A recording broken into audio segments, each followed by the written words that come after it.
Okay, welcome again. Anyone turns up afterwards, I'll try to admit them while I have my screen on share.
Okay, you should be seeing my screen now.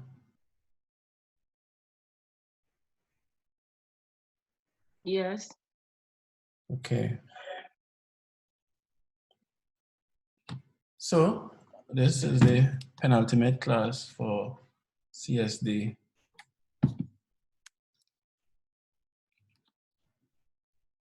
(111). I think there might be somebody waiting to come in. Just 1 second.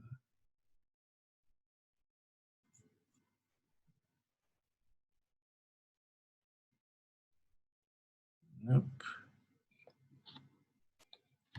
Yeah. Like with CSD112, we have exceeded the number of our contact hours. So this is really just recapping time now.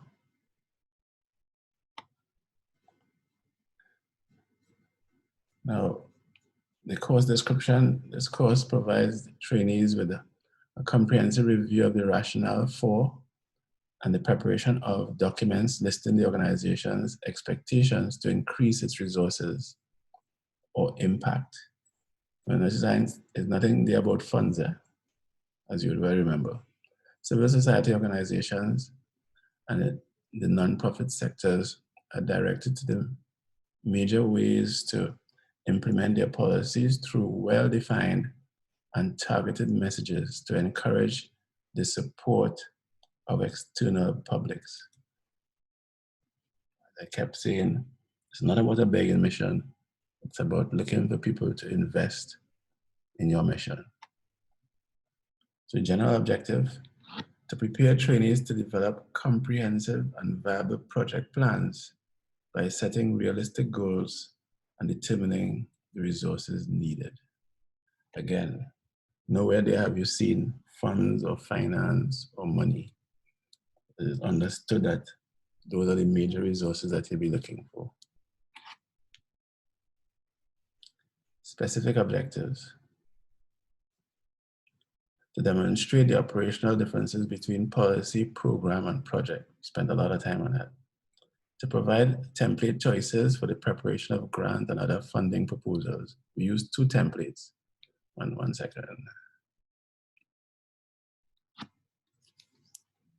It's waiting.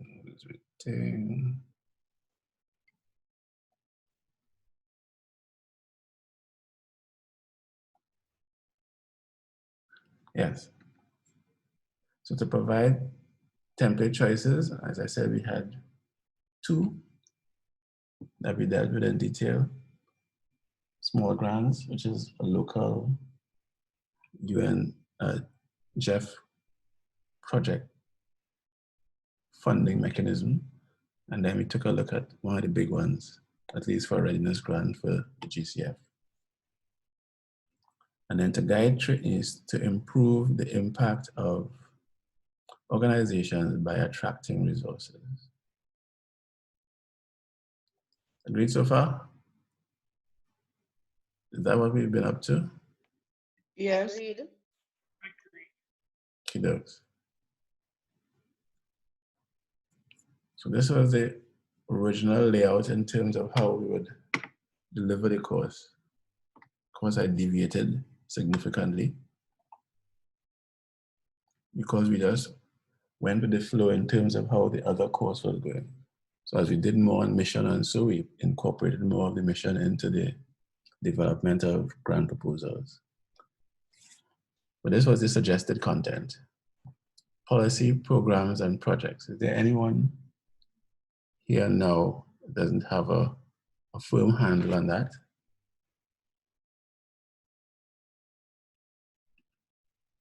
Is there anyone who has any questions on the distinction between? Please, I'm listening. Could you repeat the question? Did you say? Oh, I was asking if anyone needs any further explanation, policy, programs, and projects. Oh, no, I'm good. Thanks. Program and project is clear to me. So where's the problem? Policy?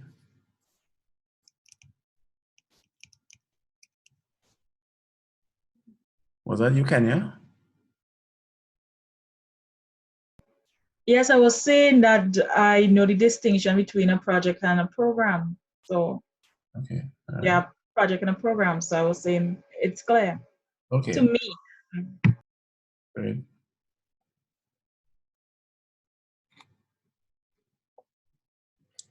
Then we went on, well, not necessarily this sequence, but we did spend some time on distinguishing the distinctive characteristics of a project.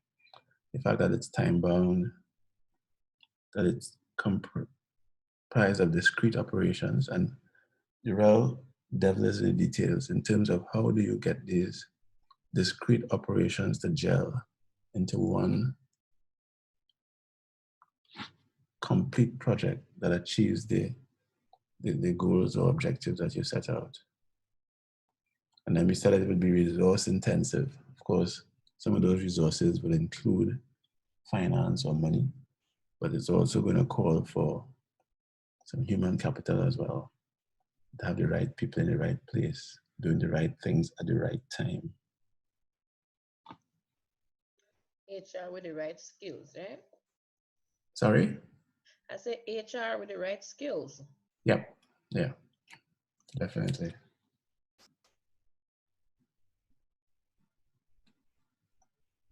When you hear me slightly holding off, is because I'm trying to admit someone at a time, okay? Like right now we're admitting Jeanette. I don't know if it's me, but I'm hardly hearing you, Steve, because you're breaking up so bad. Oh there, okay. All right, let me see if there's any other mic open. No. All right, is this better?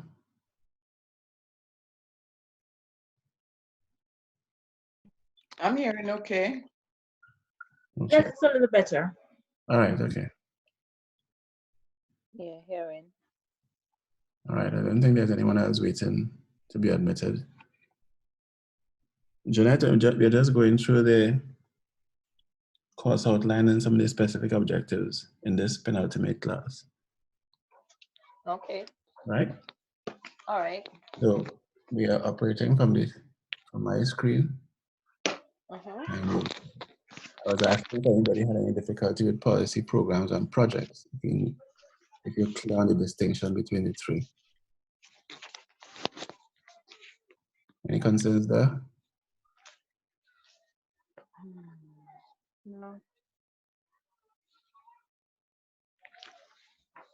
And I hope we had enough examples in class to show what happens when you attempt to do projects that don't fit into a particular program or on part of the overall policy.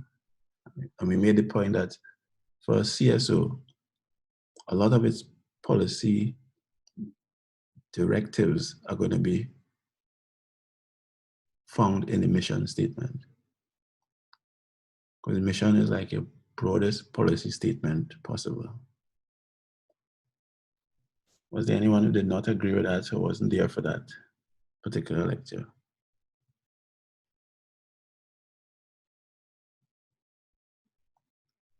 Remember, this is why we're on Zoom, so you could get immediate feedback. So let me hear. Is everybody cool with that? Yes, I'm okay. Yes, so far. Great.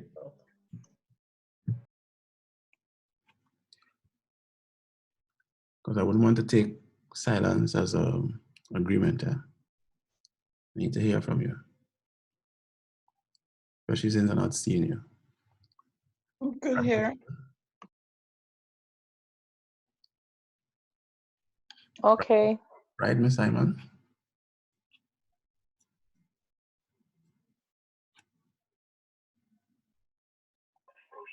Yes, sir. Good.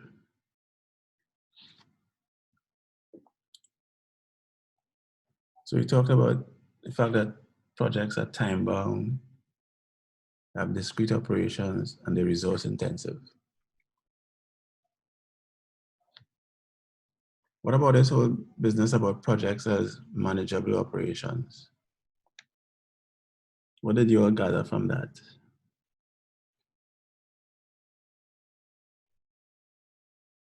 Anybody?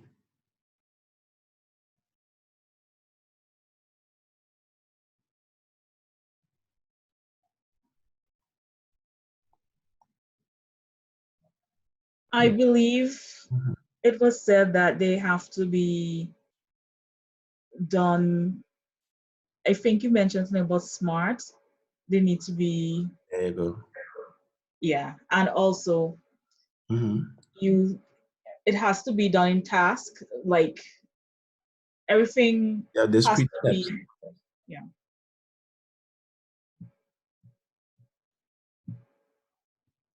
Yeah. Projects tend to be manageable because you're breaking them down to be able to achieve specific objectives. Yeah? And you Yeah, want I those think measures. yeah, you said it's project that can be handled at different stages then. So you break them down and you take them stage by stage. Right. Because you may have an overall program, but you want to break it down into manageable, literally bite-sized projects. Yeah?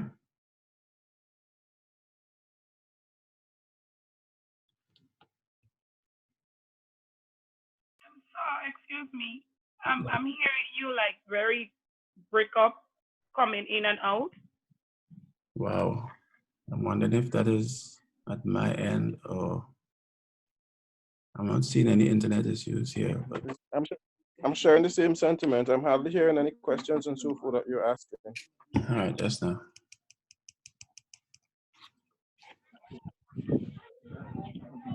Is this any better?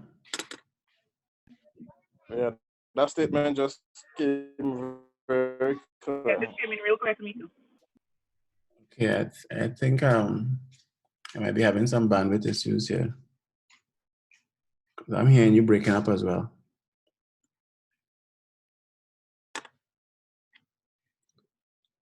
Okay, so keep telling me when you're not hearing me clearly, okay?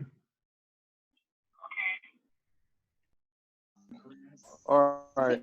I am hearing you clear, Steve, and the others that are complaining, I'm hearing them fuzzy. So it could be location again and signal. Oh, okay, you're right, right.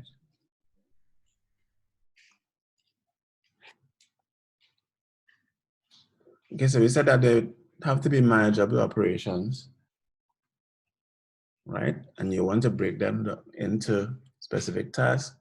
You want to be sure that you have proper timelines.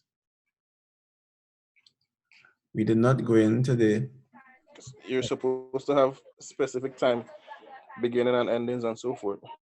yep, because remember it's time bound. That is the major characteristic of your project is that it's time bound. That has to be done within a specific time period. That is why if all your operations are based on projects, then the question is always asked, what next? What happens after the project is finished? Do you just end up with a Jeep with a logo on the side of it and some beneficiaries that you feel may have benefited during the life of the project?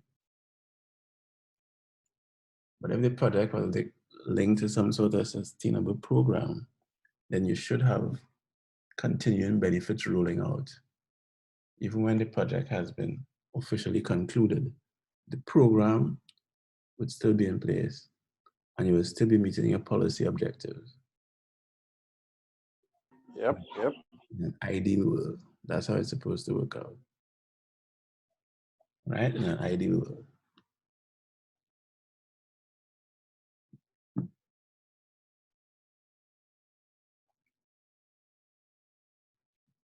Now,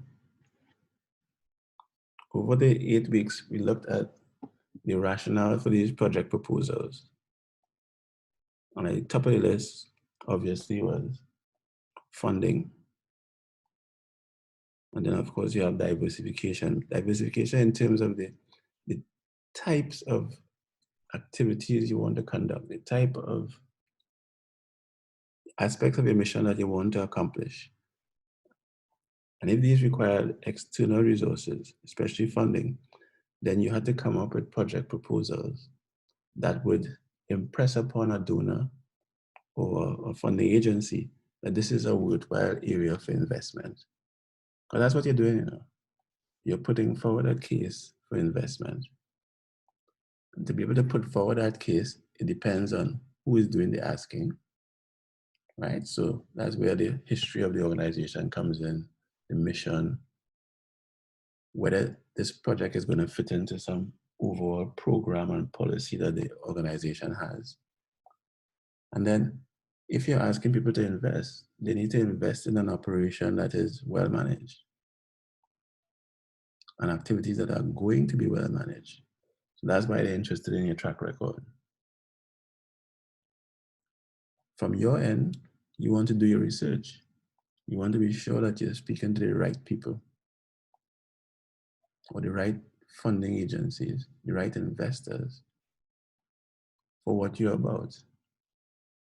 And that calls for research. And we kept insisting on that you need to research and be sure that your policy is in keeping with their overarching concerns and issues and what they have been set up to promote and to fund. Because remember, not all of the projects are going to be asking for cash. We're doing a project proposal to get volunteers, retirees, that type of thing. So at the back of your head must always be that it's resources you're looking for. It's not always about the actual dollar figure. Really? Mr. Maximum, I'm not sure if I was there for that class, but is it that rationale is really the specific things, the specific outlay as to the reason why you really want to implement such a project? You're supposed to take so many things into consideration, like whoever that is supposed to be your donors or your funders, that you have to know that they're meeting their specific objectives. And Yeah, I mean, we saw and it. those kind of things. We saw it in staff meeting when we were talking about the GCF. The GCF is quite clear on the objectives, and they tell you. And if you don't fit into those stated objectives, they're not interested. Right? Right. So your rationals must fall with it. Yeah, but not every agency does that. Not every agency gives you a clearly defined list of what it things that they're interested in funding. Even if when you go to Jeff Small Grants, They have some pretty broad categories and you can try and fit stuff into it, right? But it's a whole different ball game when you're talking about more specific agencies. They are interested in climate change adaptation and mitigation. So that's where they start their discussion there. So anything outside of that, they're not even interested. You with me? And they tell you so. They have their booklets and their guidelines, and they have a mechanism to do that investing. So in other words, they're not open for business for every and anybody to come and hit them a proposal. With small grants, SGP, it's open to all kinds of organizations. Although they have an environmental bent. But they don't say that, they don't specify that there's only one type of organization should talk to them. Being a government office, a nationally designated authority, but these are the only people they're going to be talking to. Okay? I understand. So we're saying that the rationale for these proposals tend to be linked to either funding, and that funding is not just funding for funding's sake, but it's for to execute the mission, or diversification. In other words, if the CSO is thinking of broadening out, you may have started like this and said, okay, my primary mission is to advocate and educate other CSOs. But you may find as time goes on that there's another pressing need and you want to diversify into that need. So you may have to get new kinds of resources, whether human or equipment or whatever. And that's where the diversification comes in. So that you're looking to go outside of your normal routine or your normal policy guidelines or your normal mission. So you want to have an expanded mission. And that expanded mission would constitute the diversification. Yeah? Anyone have difficulty with that? To me, I have a question. Yeah. Can resource mean manpower as well? Sorry, I missed that. I was asking if resource can be manpower as well. Yes, definitely. Remember when we talked about volunteers and retirees and so you may be asking an organization to not transfer money, but to give you an expert or a consultant for a particular period of time. Right? Okay. So that there may be no cash. All right, thank you. Right? There may not be a cash transfer, but you're getting the value of the person in terms of their contribution. Yeah? Or you might get an organization saying, okay, we will pay for your project, for a manager in some particular activity. So no money comes directly to the organization, it goes to pay this person. Yeah? Karen?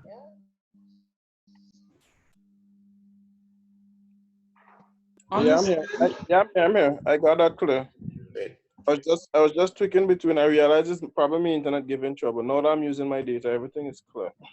Oh, okay, cool. All right. So if we go down to any problems with the first four points of the curriculum. I understand the first 4 points. We have covered those. Okay. Yes, understood. So in terms of the need statements, you want to make sure those need statements are always related to your mission and your purpose. Remember, we spent a lot of time talking about trying to apply for grants and outside of your remit. You're set up to do something, specific as determined by a mission statement.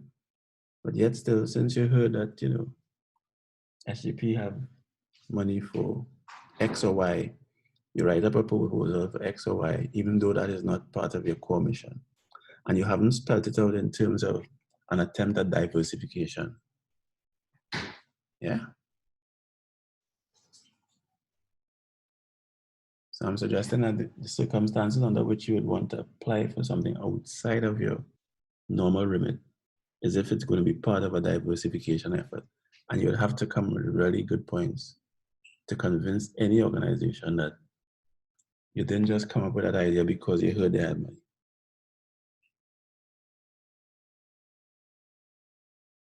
Especially if it's not closely related to what you originally set out to do. So as we were talking about, as we were saying last evening, if you weren't involved in health-related activities and you just jump on the opportunity to buy face masks, to sell, to increase revenue, then most funding agencies won't give you a grant to do that. Because that's seen as just straightforward commercial, you know, an attempt at commercial activity. You saw a need, although it wasn't a need that that was specifically set up to deal with, and you decide, okay, I can make a killing with these face masks. Agreed?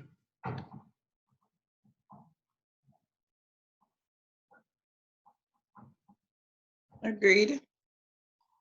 Okay. Totally understand. So your need statements are more impressive and more powerful if you have any statistics. Right, Noja?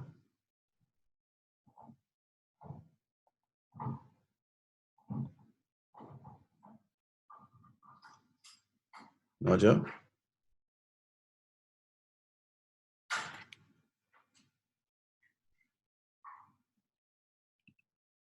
Not online. It's not. Let me see not online.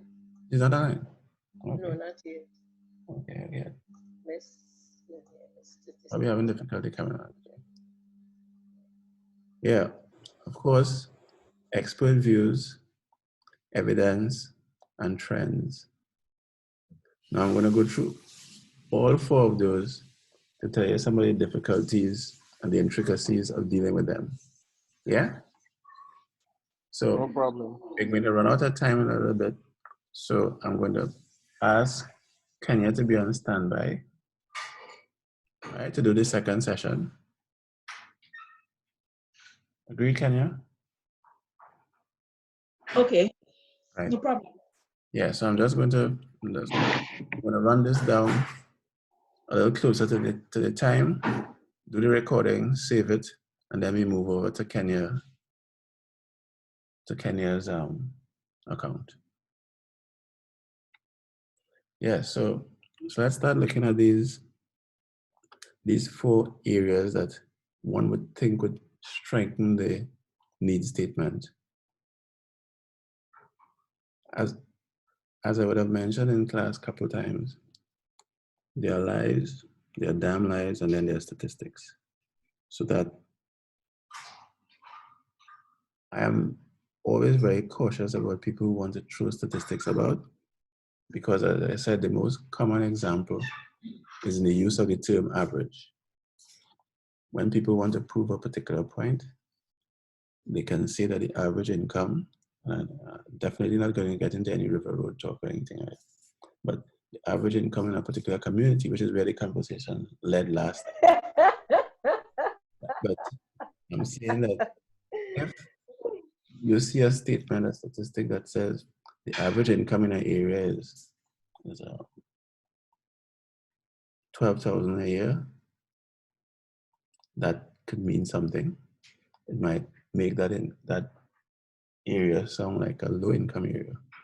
If you hear that the average income is 30,000, that might mean something differently. But they could all come from the same, it could all be a description for the same village or the same area. depending on what mechanism, what method they use to calculate the average. Whether they use the mean, whether they use the mode, or if they use the median. So that I'm saying that although people like to throw statistics about, it is always, just always a true indication of what's going on, especially if the statistics aren't explained and if the sources aren't placed in full and prominent view. Because when an insurance company wants to raise premiums, they may look at a mechanism that will drive the so-called average up by using the median instead of the mean. And so too in other agencies, other organizations, depending on what they want to promote. So you have to be very careful with these statistics. And another thing that I'm totally against is the use of percentages without any reference point. Because right now, 50% of this class is really interested in what I'm saying. That makes sense if it's more than 2 people. When there's only 2 people and one taking on, one ain't taking on, I mean, that 50% doesn't really mean anything to me there. If it was 100 people and 50% of them taking it, you still have a better idea of how many people you're reaching. So that percentages are very misleading if you have no idea of the pool that is being taken from. Because if it's only 2 people, have you ever seen a statistic that describes 2 people and they talk about 66%? No, I have not. No, this person cannot give you a 2%. No, no. Go ahead. Later on, I'll show you how that happens. Well, except with 6 persons initially you start off with. As I said, I'll tell you about that in a little while. Anyhow, Sorry. Yeah, if you start off with 3 persons. Yeah, as I was saying, I will stop this sharing now Yes, and 3. talk about that in Kenya's session. So can you give me a second to move over to WhatsApp and do the recording and we take it up right there, okay? Okay.